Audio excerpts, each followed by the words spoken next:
startled by a faint buzzing from high above us. A drone, whizzing above the city.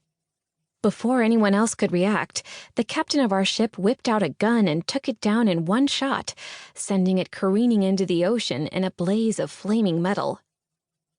"The prophets will use those to track your movements," the captain warned us. "Stay out of sight, or the missiles will come next." Fear lodged itself in my throat.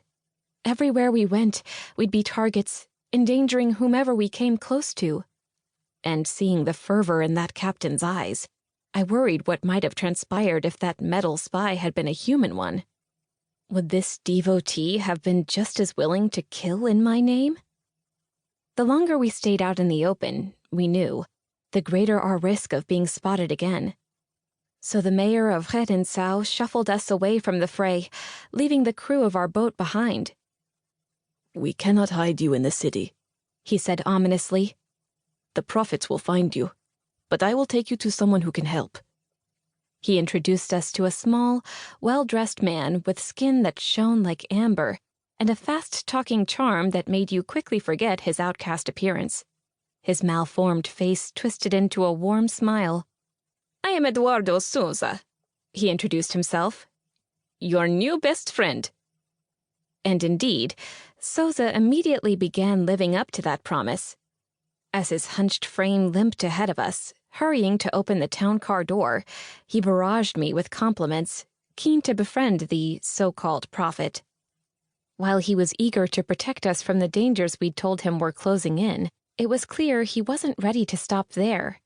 He hoped that some of my prophet's aura would rub off on him, that my imaginary specialness would somehow make him special.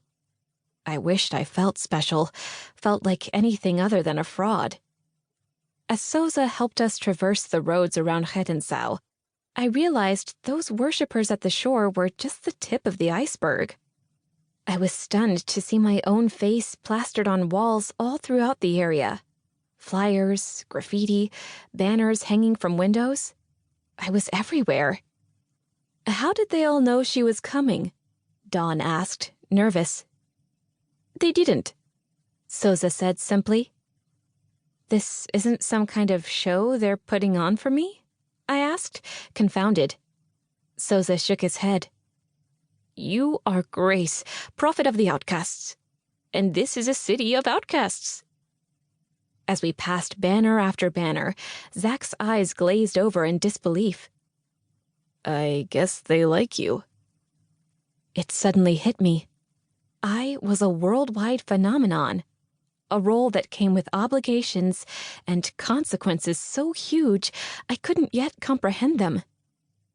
And there was no turning back. 2. As we drove, the sight of my own face emblazoned everywhere gave me a strange thrill. I'd never run for student council, never done anything that required leadership skills or real responsibility.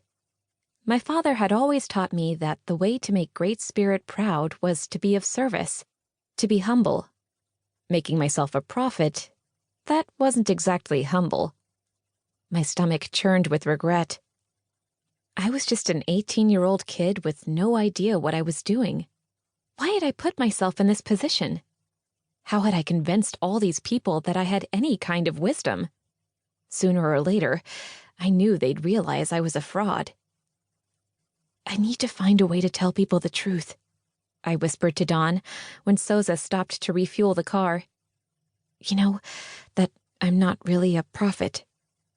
She handily refuted. "No one's really a prophet." "Then shouldn't I be saying that? That all the prophets are lying, not just me?" "And risk billions dying because they question the truth?" Dawn challenged. "Being Prophet Grace has its own risks," I pointed out. "Pretending I'm godly feels wrong and against everything we've been fighting for." Dawn shook her head, firm. "It's a lie that will save lives. Letting the world believe in some new prophet is safer than taking all their prophets away at once. You know how people are. They need something to believe in. Who knows? Maybe you'll even be able to inspire some good in them." I nearly laughed in her face.